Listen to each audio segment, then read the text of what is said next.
Good evening, ladies and gentlemen. Welcome to the English news tonight, and we will begin our news editions from the headlines. Our titles are: the President Anglais meets the Prime Minister, Japan's Prime Minister Shinzo Abe. On local news, midterm review of the workshop on tourism and energy. In continental news, a political agreement reached between the MSS and the Democratic Party. Welcome if you join us.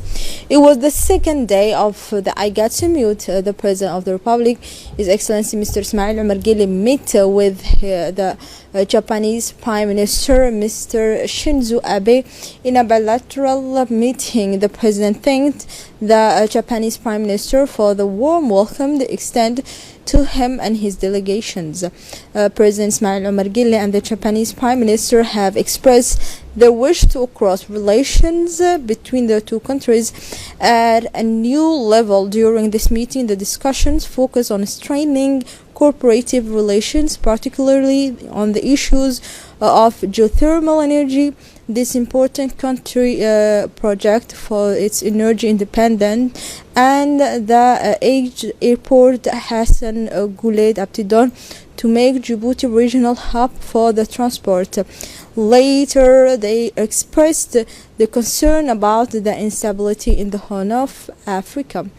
The Republic of Djibouti and the Japanese government share a common bond that began during our independence. Since then, the two countries have maintained mutual cooperations in diplomatic and reciprocal.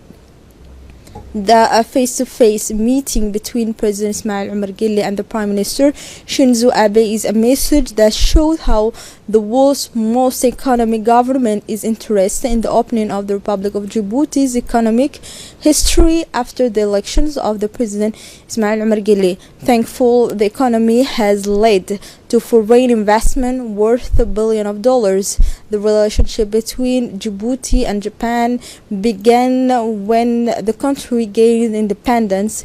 They worked diligently to promote cooperations and between the two countries, but according to the history of African-Japanese cooperation, the Djiboutian government recognized that Djibouti has an important role in extending Africa's common destiny. Djibouti and Japan have worked hard in recent years to implement important development plans such as building health, communication channels, and other important points.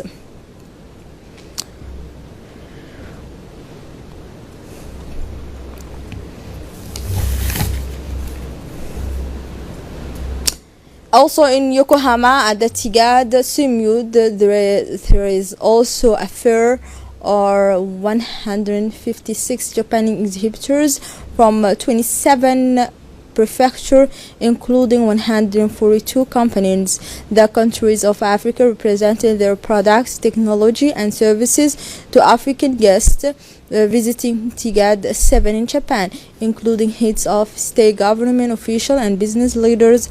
And the Japanese came to see the service that each African country had to offer for the Japanese market, a cultural exchange, but also a commercial.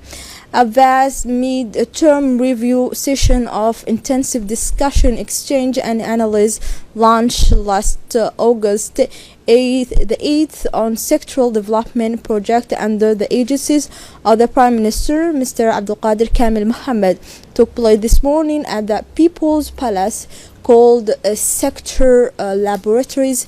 The final guidelines and recommendation resulting from these active consultations workshop and intend to dissect broadly previously identified sectors to inject new momentum into the process of managing the monitoring and evaluation of public policy performance by the government, and this in accordance with the objectives aimed by Djibouti in its Vision 2035, and including the global strategy and accelerated growth and employment promotions.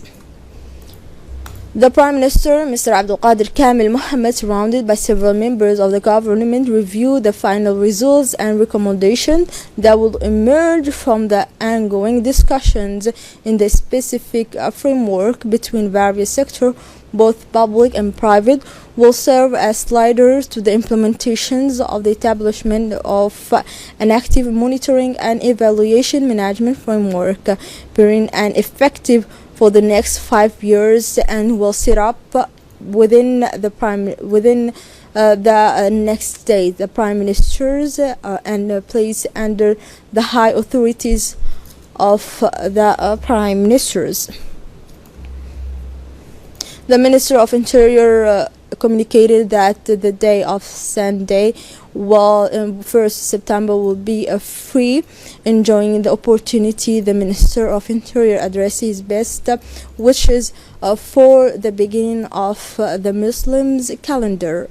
The Minister of National Education and National Training, Mr. Mustafa Mohammed Mahmoud, accompanied by his collaborators, supervised this morning the course of the preliminary training of teachers of the first year organized by CFEF. The minister visited the various rooms and the center to assess the course of training on a new curriculum.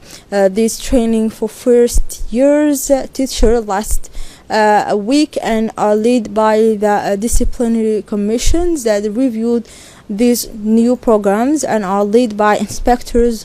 They focus on the new programs and teaching is of the first year.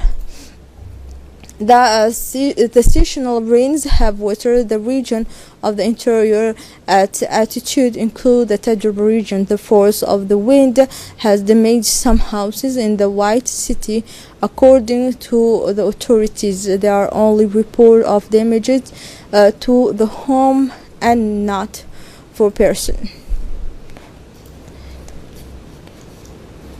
In the first round of qualifying for the 2022 World Cup in Qatar, the Football Federation, in collaboration with the Chief of Staff of the Gendarmerie, have done a training camp for the senior national team at the camp of Sheikh Moussa of the Gendarmerie. This training camp, which runs from August 27th to September 5th, is 1 week before the Swatini national team's fight on September 4th at Hassan Guled Abtidon Stadium. Abdi Kahin's family is looking for their son, Mr. Bashir Abdi Kahin, who has been missing since August 5 from his home in Bika 12. The last time he left his home, Mr. Bashir was wearing jeans, trousers and Lacoste white shirt. In case of discovery, please contact the standard number of the Central Police Stations, which is 21 35 39 66.